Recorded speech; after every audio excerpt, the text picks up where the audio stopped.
ತದ್ವೈ ಧನು, ಅದೇ ಧನುಸ್ಸು. ನಿಜ, ಗಾಂಡೀವ ಧನುಸ್ಸೇ ಇತ್ತು. ಗಾಂಡೀವ ಧನುಸ್ಸು ಇದು ಅರ್ಜುನನದಲ್ಲ, ಅದು ಸ್ವಂತವಲ್ಲ. ಅದು ಬಂದ ಕಥೆ ಏನು ಸಂಕ್ಷೇಪದಲ್ಲಿ ಹೇಳ್ತೇನೆ. ಖಾಂಡವ ವನವನ್ನು ದಹನ ಮಾಡುವ ಸಂದರ್ಭದಲ್ಲಿ ಅಗ್ನಿಗೆ ಹೇಳ್ತಾನೆ ಅರ್ಜುನ, ನನಗೆ ಧನುಸ್ಸು ಇದ್ದರೆ ನಾನು ಏನನ್ನು ಮಾಡಬಲ್ಲೆ. ಅಗ್ನಿ ಹೋಗಿ ವರುಣನಿಂದ, ಸಮುದ್ರ ರಾಜನಿಂದ ಆ ಧನುಸ್ಸನ್ನು ತೆಗೆದುಕೊಂಡು ಬರ್ತಾನೆ. ಮೂಲ ಗಾಂಡೀವ ಧನುಸ್ಸು ಬ್ರಹ್ಮದೇವರ ಹತ್ರ ಇರ್ತದೆ. ಬ್ರಹ್ಮದೇವರ ಹತ್ರ ಇರುವಂತಹ ಗಾಂಡೀವ ಧನುಸ್ಸಿನ ಒಂದು ಭಾಗ ವರುಣನ ಹತ್ರ ಇರ್ತದೆ. ಆ ವರುಣನಿಂದ ತಂದು ಕೊಡ್ತಾನೆ.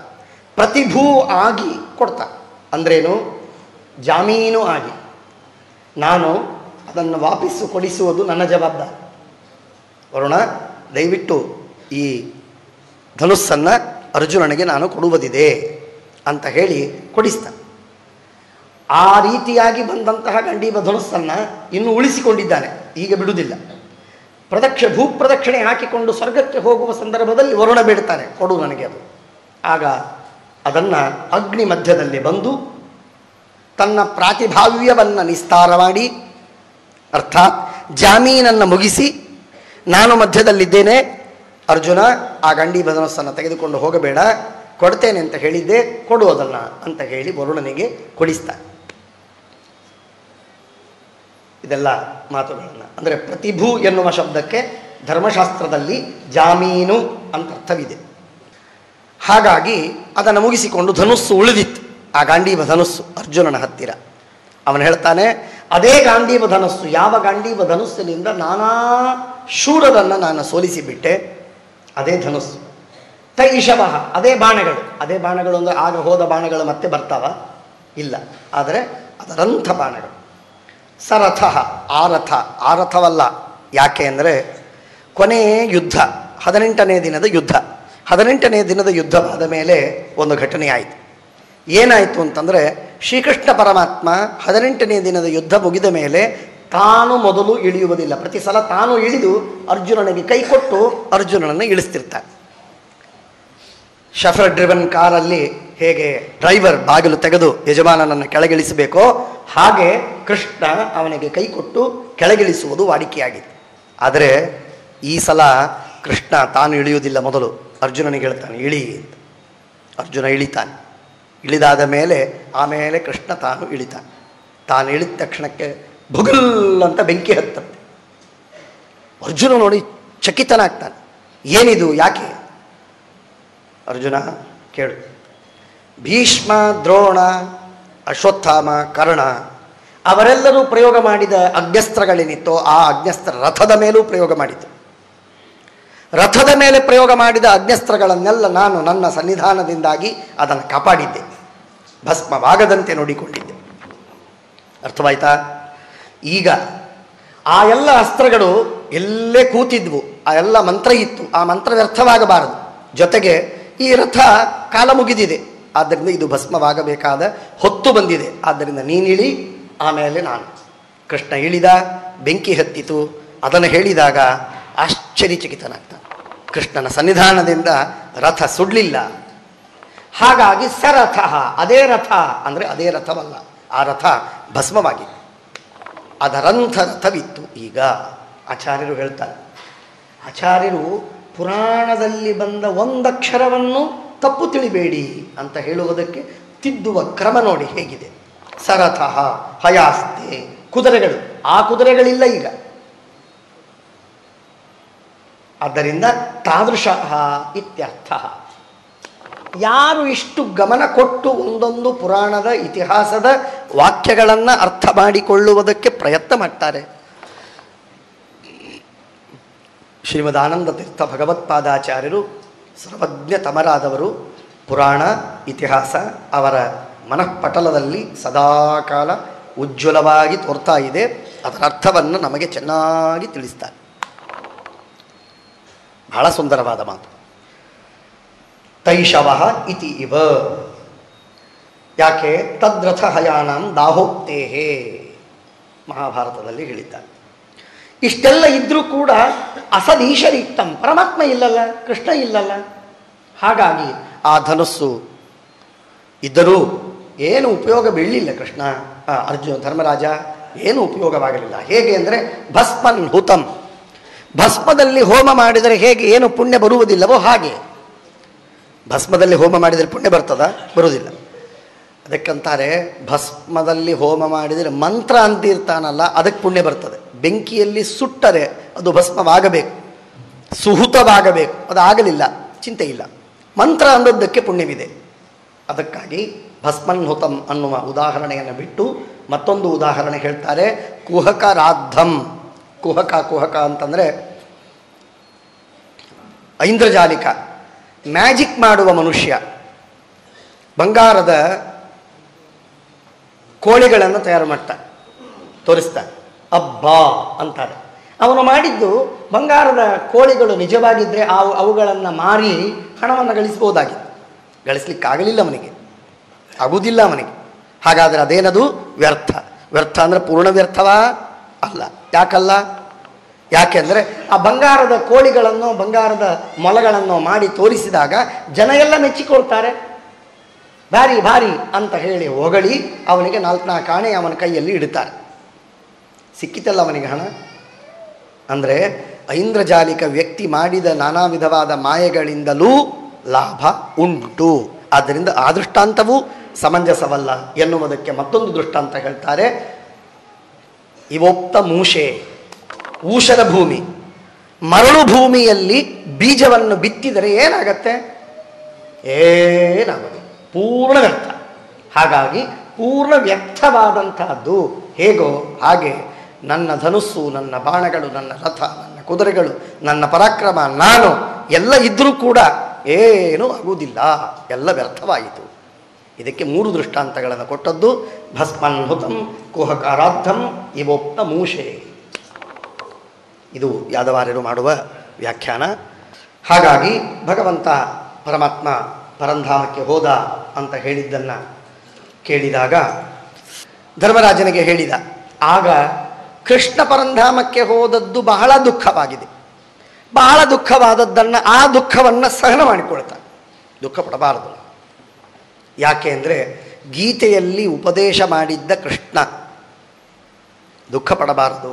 ಯಾವ ವಿಯೋಗಕ್ಕೂ ದುಃಖ ಪಡತಕ್ಕದ್ದಲ್ಲ. ಕೃಷ್ಣನ ವಿಯೋಗವಾಗೇ ಇಲ್ಲ.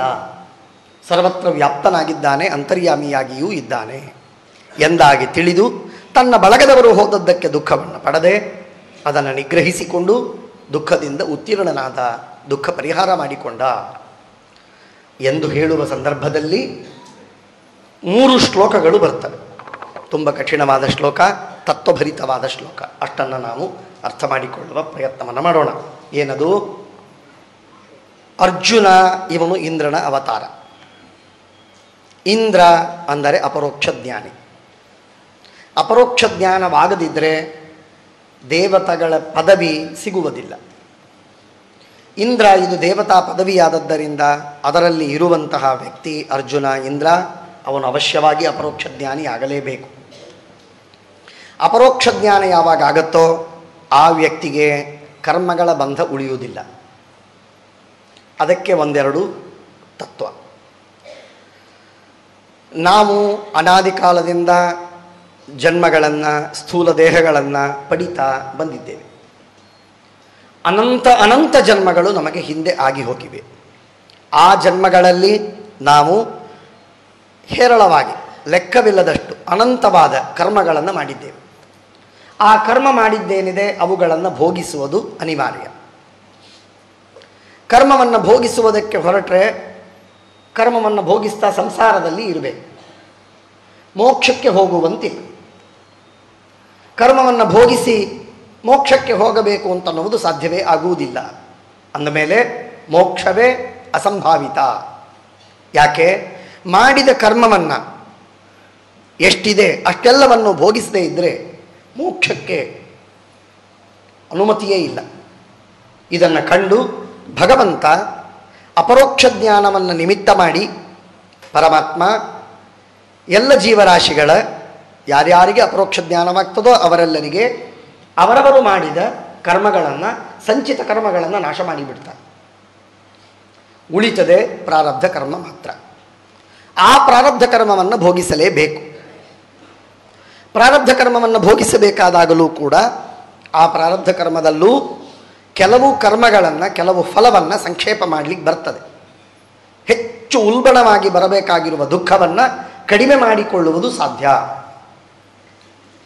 ಆ ವಿಧವಾದ ಅದಕ್ಕೆ ಉಪಮರ್ದ ಅಂತ ಕರೀತಾರೆ. ಮಾಡಿದ ಕರ್ಮ ಪ್ರಾರಬ್ಧವಾದಾಗ ಆ ಪ್ರಾರಬ್ಧದಿಂದ ಬರಬೇಕಾದ ದುಃಖವನ್ನು ಕಳೆದುಕೊಳ್ಳುವುದಕ್ಕೆ ಎರಡು ಮಾರ್ಗ. ಒಂದು ಮಾರ್ಗ ಅಪರೋಕ್ಷ ಜ್ಞಾನ, ಇನ್ನೊಂದು ಮಾರ್ಗ ಪ್ರಾಯಶ್ಚಿತ್ತ. ಪ್ರಾಯಶ್ಚಿತ್ತದಿಂದಲೂ ದುಃಖದ ಉಲ್ಬಣತೆ ಕಮ್ಮಿಯಾಗಿ ನಮಗೆ ಅನುಭವಕ್ಕೆ ಬರುವುದು ಸ್ವಲ್ಪವೇ ದುಃಖ ಬರಬಹುದು. ಅಪರೋಕ್ಷ ಜ್ಞಾನದಿಂದಲೂ ದುಃಖ ಉಲ್ಬಣವಾಗದೆ ಸ್ವಲ್ಪವೇ ದುಃಖ ಬರಬಹುದು. ಹೀಗೆ ಇದು ದೇವತೆಗಳ, ಅಪರೋಕ್ಷ ಜ್ಞಾನಿಗಳ ವಿಷಯದಲ್ಲಿ ಸಂಗತಿ. ವಾಸುದೇವಾಂಘ್ರ್ಯಭಿಧ್ಯಾನ ಪರಿಬೃಂಹತ ರಂಹಸ ಭಕ್ತ್ಯಾ ನಿರ್ಮಥಿತಾಶೇಷ ಕಷಾಯ ಧಿಷಣೋರ್ಜುನ. ಏನರ್ಥ? ಅಪರೋಕ್ಷ ಜ್ಞಾನ ಇಂದ್ರನಿಗೆ ಯಾವಾಗಾಗಿದೆ? ಶ್ರೀಮದಾಚಾರ್ಯರು ಇದನ್ನು ಕರಾರುವಾಕ್ಕಾಗಿ ಹೇಳ್ತಾರೆ. ಬ್ರಹ್ಮದೇವರಿಗೆ, ಇವತ್ತು ಯಾರು ಬ್ರಹ್ಮದೇವರೋ ಅವರಿಗೆ ಬ್ರಹ್ಮಮಾನದಿಂದ 100 ಜನ್ಮಗಳ ಹಿಂದೆ ಅವರಿಗೆ ಅಪರೋಕ್ಷ ಜ್ಞಾನವಾಗಿದೆ. ಶೇಷದೇವರಿಗೆ 41 ಜನ್ಮಗಳ ಹಿಂದೆ ಅಪರೋಕ್ಷ ಜ್ಞಾನವಾಗಿದೆ.